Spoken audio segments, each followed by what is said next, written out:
Hey guys, here showing you how to replace the rear differential fluid on a 2013 Ford F-150. This is the 12th generation F-150. This should work from 2009 to 2014. I will say this now, changing differential fluid on most any car, any manufacturer, is pretty much the same. Give or take, different bolt sizes for the covers, and some have drain and fill plugs. This particular truck has a fill plug only, and then you need to remove the cover for it to drain, obviously. We'll be using this fluid for this truck, 75-140. Got it straight from Ford. It takes about 2.5 quarts. And then it doesn't use a gasket, it uses silicone like this that you can also get from Ford. All this stuff is pretty cheap.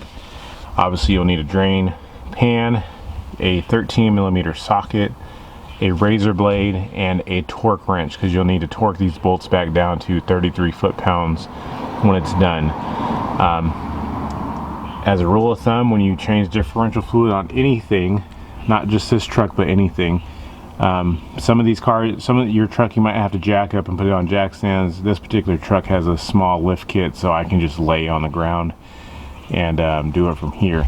But before you start to drain any differential, before you hit the drain plug on whatever car you're working on, in particular this truck, make sure that you can loosen up the fill plug first, because it would suck if you drained all the fluid out and then you can't break the fill plug loose. Then you're pretty much screwed. So on this particular truck, if you come around on the driver's side, see if I can get you under there. On the driver's side, there is a fill plug right there.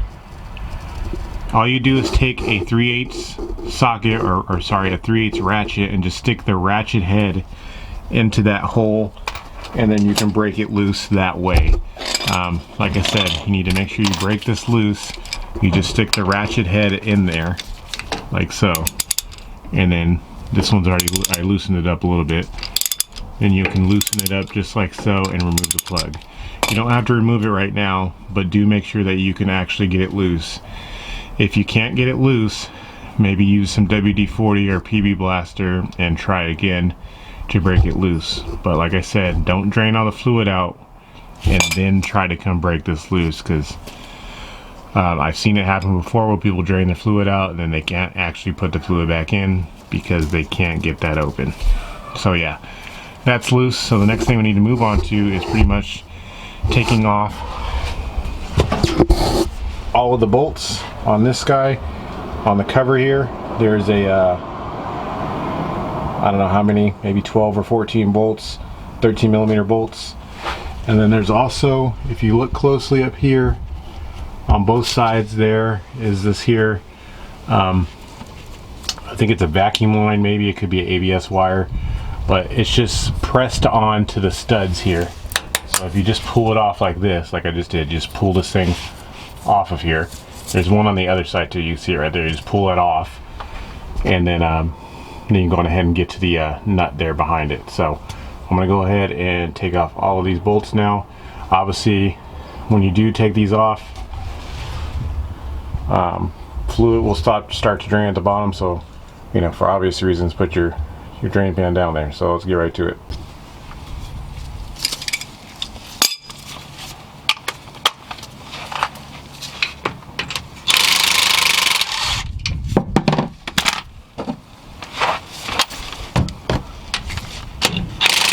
I will say that do remember where the studded bolts go to, the ones that hold the wiring clips. Remember where you got them from, so that way you can put them back where they go in the correct position. There's a high chance you'll probably need a pry bar or a screwdriver of some sort to break this cover loose, because it seems like it's sealed up real tight.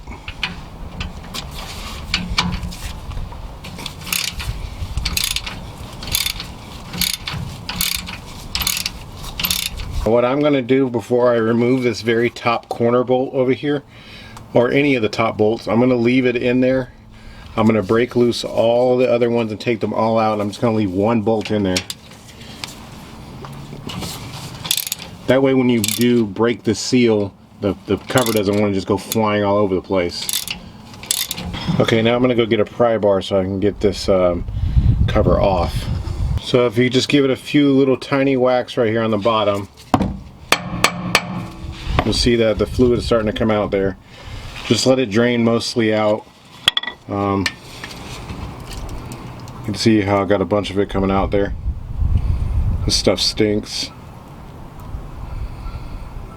So once most of it is drained out, then you can go on ahead and remove that last bolt that you have up in there. And then just remove the cover completely.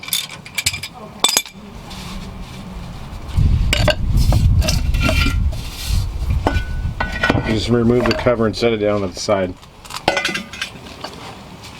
Okay, so once you have this completely drained out, what you want to do is focus your attention onto the cover.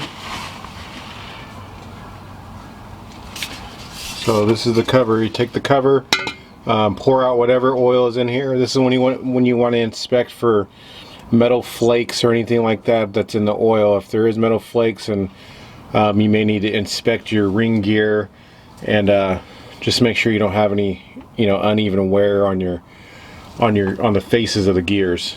But this one's fine, perfectly fine. This truck has under 100,000 miles on it, so yeah, you want to just clean this here cover out completely, and then you want to take a razor blade and clean all the surface off, all this flat surface, get all the old silicone off. You also want to do that for this housing here, clean all the old silicone off, because then you're going to want to use some brand new silicone on there.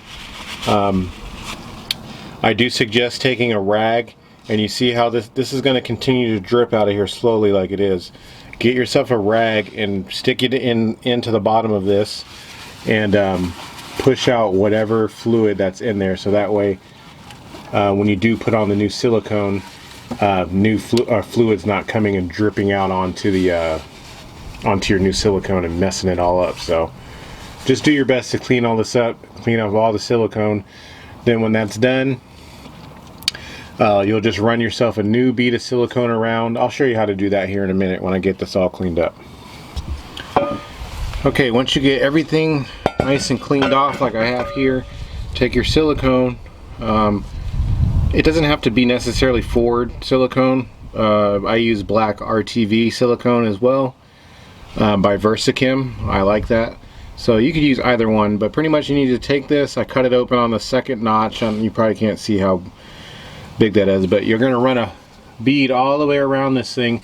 Then you'll use your finger to kind of smoothen it out all across this whole area. So kind of give you an idea of what I'm going to do here. I'll just show it to you. I'm going to do this on both the cover and on this housing right here. So you can see I'm just going to run a bead all the way around. I'm going on the outside of the bolt holes all the way back here to the front. And then, like I said, you'll take your finger and you'll just smooth all this out all around the whole area. So do this for both the cover and for the housing here. Just make sure you get it all nice, evenly covered. Work kind of quick because you want to be able to. You don't want this to set up and get too tacky before you put the cover on. Everyone will have their own preference of how they do this, so it really doesn't matter. As long as you get it all, evenly situated on here, you'll be all right. Okay, so I got that all spread out on there. I'm going to go ahead and do the same thing to the cover, and then we can go on ahead and install the cover, hand tighten a few bolts, and then we'll tighten those all down to 33 foot-pounds. Okay, got everything installed on the cover, so I'm going ahead and take and install the cover and get yourself a bolt so that you can bolt it up into place.